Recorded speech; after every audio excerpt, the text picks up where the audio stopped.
Hello बच्चों, कैसे हैं आप? उम्मीद करती हूँ आप बढ़िया और एकदम मज़े में होंगे। बच्चों, आज हम एक पाठ पढ़ेंगे जिसका नाम है माता को पत्र।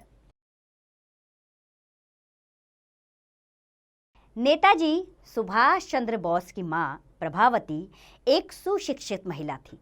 नेताजी अपने मन की भावनाओं को पत्र के माध्यम से अपनी माँ को बताया करते थे। इस पाठ में सुभाष जी ने अपने मन की व्यथा को व्यक्त किया है, अर्थात अपने मन में आई हुई बातों को उन्होंने इस पत्र के माध्यम से बताया है। तो आइए अपने पाठ को आरंभ करते हैं हम।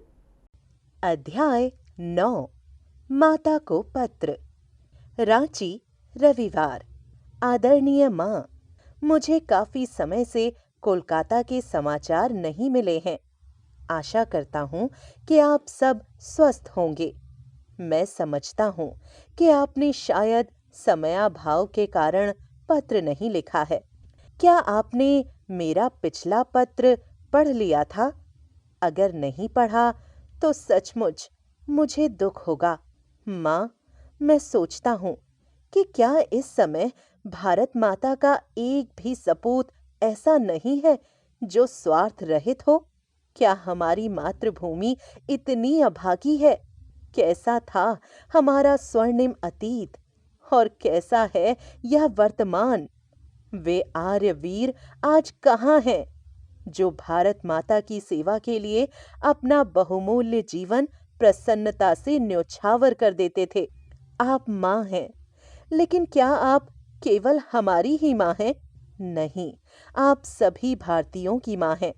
और यदि सभी भारतीय आपके पुत्र हैं, तो क्या आपके पुत्रों का दुख आपको विचलित नहीं कर देता?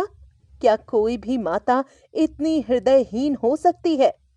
फिर क्या कारण है कि उसके बच्चों की ऐसी दुर्दशा होते हुए भी माँ अप्रभावित बनी हुई है?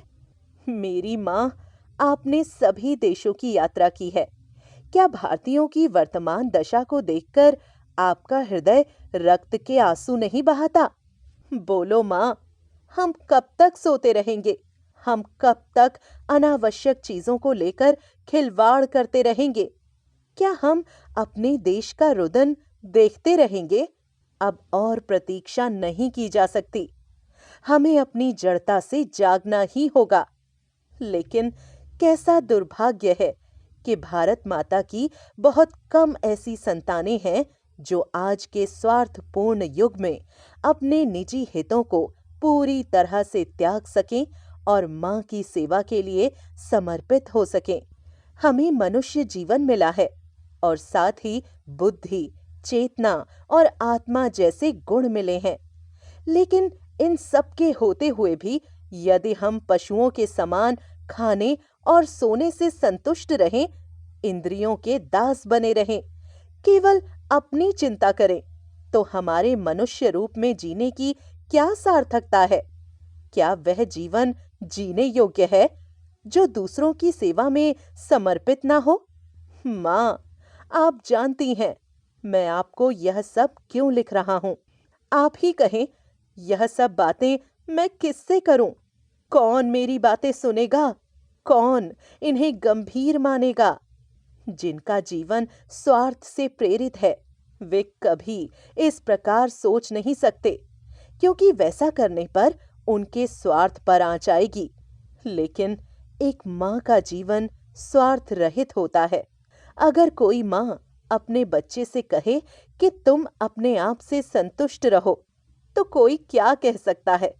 परंतु इस प्रकार तो भले आदमियों का टोटा कमी हो जाएगी और भविष्य के बारे में कोई आशा न रह जाएगी। इस स्थिति में पछतावे के सिवा कुछ हाथ न लगेगा। अगर मुझे जीवन में इससे अधिक कुछ नहीं प्राप्त करना है, तो मैं जीवित ही क्यों रहूं?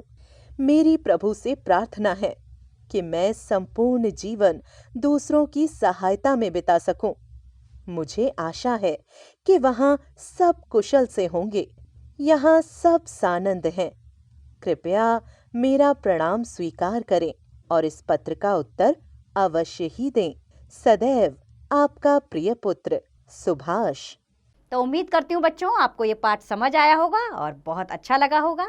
आप जाने होंगे कि सुभाष चंद्र बोस ने अपने मन की, जो भी उनके मन में उमड़ रही भावनाएं हैं, वो पत्रों के माध्यम से अपनी माता तक पहुंचाया। जो उनके मन में विचार आए, उन्होंने कलम और स्याही के द्वारा पत्र लिखा और अपनी माता तक पहुंचा दिया। चाहे माँ उनसे दूर है, लेकिन पत्र के द्वारा अपने मन की बात वो अपनी माता तक पहुंचाने में सफल हुए। इस पाठ में हमें यह समझाया गया है। अब इसका अभ्यास कार्य आप स्वयं कीजिए।